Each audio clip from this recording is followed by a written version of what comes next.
el creador de El Resplandor, El Mundo Medio y también el más conocido It. Hoy Stephen King.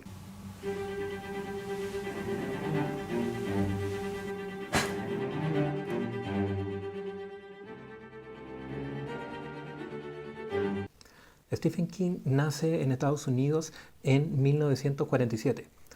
Luego de terminar la universidad se casa con Tabitha y viven en un remolque. Cuando está trabajando de profesor de literatura, recibe la llamada de uno de sus libros fue aceptado, el de una niña que le llega la primera menstruación y que eso le conlleva poderes psíquicos, más conocida ahora como Carrie. La fama comenzó a surgir, posteriormente empieza a escribir otros libros como Salem Lot, The Stand o El Resplandor. Cada uno de los libros lo hace más y más famoso, pero también lo va encasillando en una literatura de terror.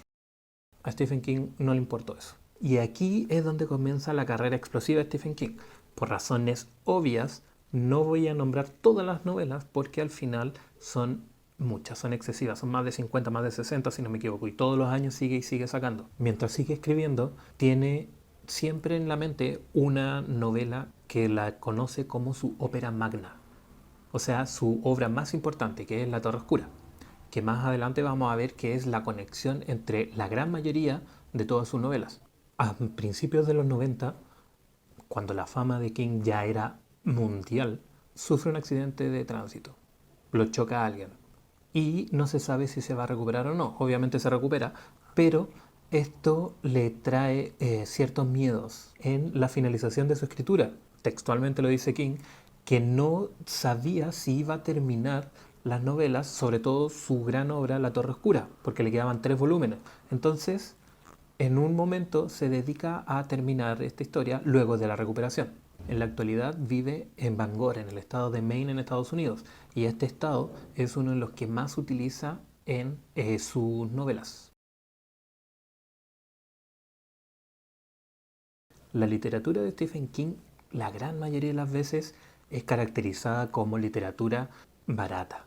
¿Por qué? Porque se dice, o los mismos críticos dicen, que es literatura para la gente, para todos, para el pueblo, lo cual no está mal. Y esto además lo hace ser una celebridad. Y para las personas que tratan a Stephen King de literatura comercial, sí es literatura comercial, sí se comercializa la gran mayoría de la gente, pero no por eso deja de ser literatura. ¿Por qué? Porque en el mismo sentido de La Torre Oscura, Roland Dischains o Roland Sin Cadena, el protagonista de toda la serie de La Torre Oscura, como Harry Potter, pero más potente, mucho mejor, planeado psicológicamente, parte en un lugar y a través de los 7 libros tiene que llegar a la aventura de La Torre Oscura, tiene que ganarle al rey carmesí, una clara referencia al rey de amarillo de Chambers, tiene que ganarle entonces a este rey, pero resulta que al ganarle, de una manera muy estúpida, pero le gana, llega, entra a la Torre Oscura y esa Torre Oscura abre una puerta, esa puerta aparece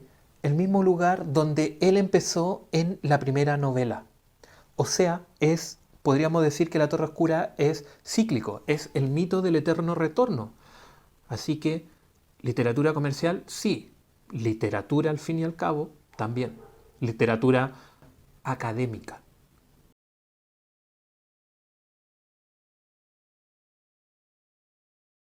Una característica para bien de los relatos de Stephen King es la caracterización de personajes. Lo podemos ver, por ejemplo, en It, en donde se describe cada uno de los 7 protagonistas, o en Apocalipsis, donde se describe a la gran mayoría de los personajes, incluso si aparecen unas cuantas veces.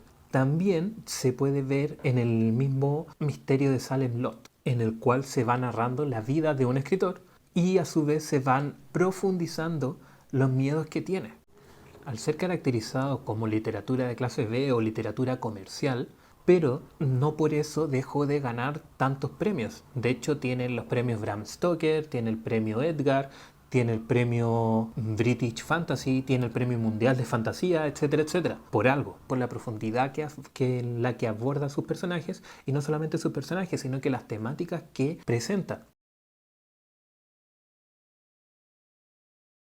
Si podemos caracterizar el terror en una o dos simples palabras de Stephen King, sería común.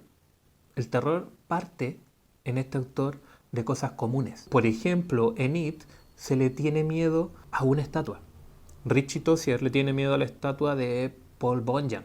E incluso en El misterio de Salem Lot, el protagonista, que es un escritor, le tiene miedo a una casa. ¿Por qué? Porque él cree que vio un muerto y no ha querido volver a ese lugar por miedo a la casa. Vuelve a esta casa y aquí una de las características particulares de Stephen King. Ese miedo común y corriente que todos tenemos o que todos podríamos tener. Vemos una casa sola en medio de la nada, nos daría miedo. Vemos algo gigante que no podemos explicar, también nos daría miedo. La característica que le da Stephen King a estos miedos es algo más paranormal. Sí, yo le puedo tener miedo a las arañas, le puedo tener miedo a la sangre, le puedo tener miedo a los payasos, pero sé que son reales. Si yo le tengo miedo a un payaso, a menos que sea el payaso asesino el homicida, no voy a tener miedo. Pero en Stephen King sí. ¿Por qué? Porque viene incorporado este miedo común y corriente con un hecho fantástico, con algo que sí da miedo porque no lo podemos explicar. Entonces, el terror en Stephen King es algo más cotidiano. Puedo empatizar con el personaje porque sí, a mí también me dan miedo ciertas cosas comunes y corrientes. Y esto se puede deber principalmente, opinión mía, a la vasta variedad de películas que conoce el autor. Y esto se puede ver también en el libro Danza de la Muerte o Danza Macabra. En una entrevista, Stephen King dice que para él el miedo es lo que hace que se te olvide todo, que te sientas completamente absorbido por la trama, ya sea del libro, de la película o de lo que sea, y pierdas la noción del tiempo, de tu alrededor, de todo. Eso es el miedo específico para él. ¿Y cómo lo hace? A través de estas cosas comunes y corrientes. El miedo a un perro, el miedo a un payaso, etcétera, etcétera. Dice literalmente que asalta las emociones de improviso, como si fuera algo que te atrapa de la nada. Y esa absorción que provoca el miedo es lo que le gusta a Stephen King en el género de terror. Y eso es lo que podríamos entender como terror de Stephen King.